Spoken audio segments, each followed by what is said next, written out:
What's going on, Guardians? It's Tizzle here, and in this video I'm going to be showing you the most annoying Crucible PvP hunter build that I may have ever made. It's definitely the most ability spam heavy build that I think I've ever made.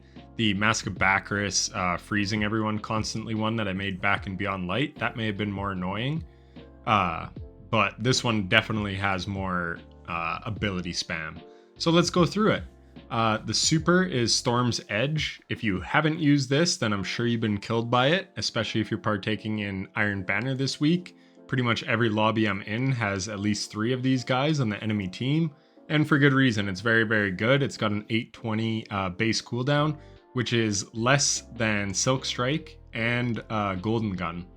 And then, yeah, it's pretty much 3 free kills at minimum every cast. Sometimes you can get killed, but yeah, this thing is crazy. Next, we're going with Gambler's Dodge. This will give us our melee ability back, so that's obviously very strong. Run whatever jump you like. Snare Bomb.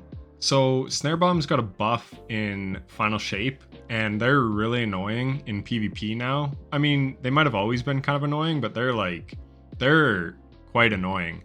So anyways, they weaken targets, which is nice because that can help you get easier kills. And they ping the radar, so it's really good for like radar manipulation.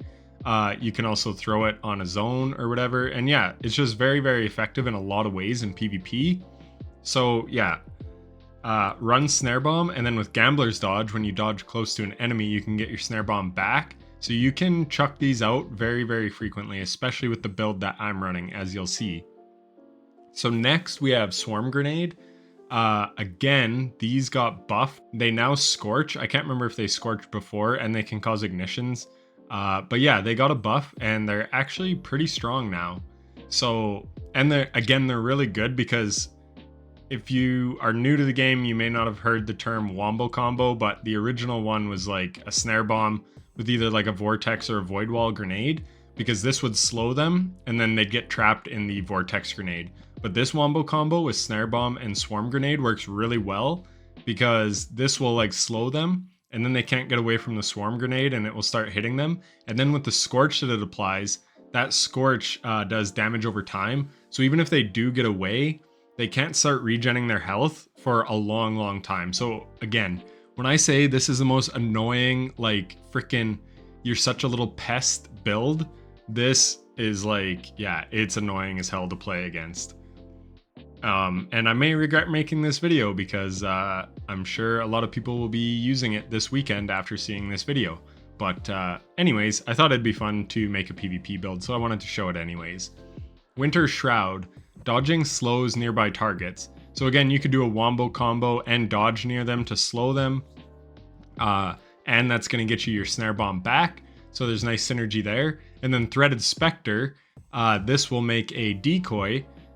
This is kind of like a little bit of a get out of jail free card, because I've been getting shot before and you just dodge, and especially if they're on controller, I believe their aim assist will like take them to the Threaded Spectre, and yeah, it just screws with people. And then when it explodes, it will deal damage. When I tell you that I get more free kills with this build than any Crucible build I've ever used, I mean it. Like probably 5 kills a game I'm getting just from spamming my abilities all the time in the direction of enemies. Like I just see red on the radar and I'm pretty much just chucking my abilities every time I get them. Onto Fragments. As I just talked about, this is a very ability heavy build. So what we're doing here is the fragments do not matter. If you're looking at these fragments, you'll notice one thing. It's that they all give me stats. So I'm just using them as stat sticks, but I'll still go through them very quickly. So while you have an Arc, Solar, or Void buff, ability, Final Blows grant Darkness, Transcendence energy, okay, that's fine. But the big thing I like is the +10 to Discipline. This increases the size and shatter of stasis crystals or ignitions. Doesn't really help us, but it does give us more mobility, +10. Facet of Courage. Your Arc, Solar, and Void abilities deal increased damage to targets afflicted with darkness debuffs. So this one does have a bit of synergy. If I hit a guy with a Snare Bomb and then dodge with Winter Shroud, they're going to take just a bit more damage because they have slow applied to them. But again, I'm using it for the +10 discipline. Faceted protection, while surrounded by combatants, you're more resistant to incoming damage. While transcendent, the effect is increased. So again, just plus 10 to strength, which is really nice. Facet of Awakening, rapidly defeating targets with light or darkness damage or super final blows generates an elemental pickup. Again, this is pretty much useless in PvP, but it gives us plus 10 resilience. And then Facet of Defiance, finishers create a detonation. So you're not getting any finishers, but it gives us plus 10 recovery. And recovery is very good in Crucible, obviously. And I really need it with this build, as you can see. So what you want to do, what I would focus on is 100 mobility. I know I'm only running 90, but that's just because I want my stats to be perfect. And I just want to reiterate, this is my 6 Coyote PvE build. So I didn't go to D2 armor picker or anything and min-max my stats. I just threw this on and wanted to hop in the Crucible. So I didn't really care that much, but I could get my mobility up higher and my intellect higher if I was running some other stuff. 100 resilience is nice though in PvP because there's certain like damage thresholds that you can tank at tier 10, but you can run what you like. If you only wanted to run 30 resilience, that's completely fine. I'm not even sure what the best resilience to run in PvP anymore is, ever since they changed the damage numbers last season. But yeah, I have 100 resilience because this is my PvE build. And then I have ran this with 90 mobility, with 100 mobility and only 50 intellect. But I switched it to 60 just because it's really valuable to get your super kind of first.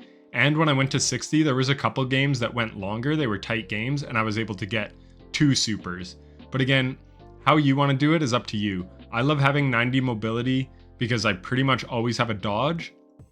And then I have high discipline as well. And like I said, those swarm grenades are annoying as hell in PvP. But I wouldn't run nearly as high as strength as I'm running because we're getting it back from our dodge all the time. So again, if I were to min-max this build, I'd be down at like 30 strength and ideally like 90 intellect, or 100 mobility, 100 discipline, and like 70 intellect. But yeah, basically focus on high mobility and high intellect first, but it's really nice having high discipline as well for those swarm grenades. But once we get to the mods, I'll show you how you can get your grenades back faster and stuff. Quickly for weapons, this is completely up to you. I was running Claws of the Wolf. I got this nice roll, and as you can see, I've put over 100 kills, final blows on it. That's literally today, like the day I'm filming this. I got extended barrel, high cal rounds, perpetual motion, Zen moment. But yeah, the weapons literally do not matter. Whatever you want to run is up to you. But the mods matter a lot. So again, because I'm running a Void primary, I go with targeting. But this mod you definitely want. So I was running double Void targeting before, but it does have diminishing returns. So I would only run one, whatever your primary is, and then I would run Dynamo. So reduces super cooldown when using your class ability near targets. So you're always trying to dodge near targets because with Gambler's Dodge, that's going to give you your smoke back. And if you're really close to them, it will slow them with Winter Shroud and pop a Threaded Spectre on them. So man, the amount of times I've just jumped into some enemies on like a cap point and dodged near them and gotten away somehow without dying, I have no idea. This isn't a build that's going to like get you a really high KD. This is just a fun ability spam, annoy the hell out of the enemy team build. That being said, I'm floating around at 2 efficiency this week. So like 2.0 KD or KAD, whatever, isn't bad. But again, I'm playing really aggressively and taking chances that like you'd never do in trials. But you can get your super back. Like I've had my super in the first 3 minutes of a game on a good one. And then if you pick up orbs and stuff, I've had a couple games where I've actually had 2 supers in a match. So definitely run Dynamo. On the gloves, dexterity and loader, that's especially important on these rapid fire pulses because look, I have 11 handling on this, but it doesn't feel too bad with that dexterity mod. And then with the targeting, I get quicker ADS. And then I've got the loader mod, which is nice because I only have 27 reload. Plus perpetual motion is giving me handling and stability and reload speed. So yeah, overall, this thing just feels absolutely incredible. I'm really liking it this week. Double unflinching void aim because there's really nothing else to run in your chest. But let's talk about 6 Coyote. So it gives you a second dodge charge. So sometimes you can jump into the fray and dodge twice. I don't know if that will freeze enemies. It does in PvE, but I think you apply less slow in PvP. But regardless, you're going to make 2 threaded specters. You're going to slow them. You can throw a snare bomb first, dodge, throw a snare bomb, dodge again, throw another snare bomb. Like, it's absolutely crazy the ability spam that you have with this. And they buff 6 Coyote in final shape, so shortly after dodging, your next weapon final blow spawns an orb of power.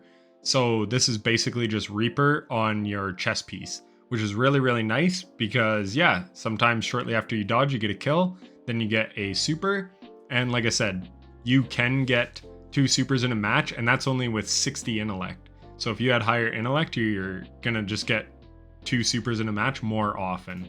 On the boots, I run Innervation to reduce my grenade cooldown, Recuperation to get health back. This is actually really nice, and it's kind of saved me a couple times, but now that I'm thinking about it, I should be running Better Already, because this starts health regeneration. So it's up to you which you want to run, Recuperation or Better Already. Both are nice, and you do get some benefits sometimes. And then Absolution reduces all ability cooldowns each time you pick up an Orb of Power. So this is just going to help you get your dodge back, your melee back, and your grenade back. It's really, really nice. So those on your boots. And then on the class item, again, we have 6 Coyote and very high mobility. So we're spamming our dodge like crazy. And every time we do, we've got Bomber on. So that's going to be giving us grenade energy when we dodge. And then Distribution reduces all ability cooldowns when using your class ability near targets. So really that's again just for your grenade, because if you're dodging near targets, you're activating Gambler's Dodge, so it's not really going to help your melee ability, but that's fine. And then as far as you're getting your second dodge back, I guess it might reduce that just a little bit. But regardless, I honestly had my abilities up so much with this build. And like I said, these fragments are giving me plus 60 to my stats. So just look how juiced my stats are. Again, I wish my strength wasn't so high and it could go into like 100 mobility, 100 discipline, 100 resil, and 70 intellect. That would be ideal. But anyways, this build, it's super fun. Probably super annoying to go against. But yeah, I've been really liking it. So I figured I'd make a video on it, because in my last video, some of you said you wanted to see my Warlock build, which I will make a video on tomorrow, because I've been using that in Iron Banner, and I've got the Adept weapon the last 2 weeks in trials with it. So I can't wait to show you that one. But yeah, this is the Hunter build. I will have a link to the build on my Mobalytics page. So if you just go there, then you can copy the dim link. And yeah, in my last video, I also mentioned that I have a community Discord now. So if you want to join that, then feel free. And that's about it. If you're still watching, then thanks so much for watching to the end. It means a lot. Take care.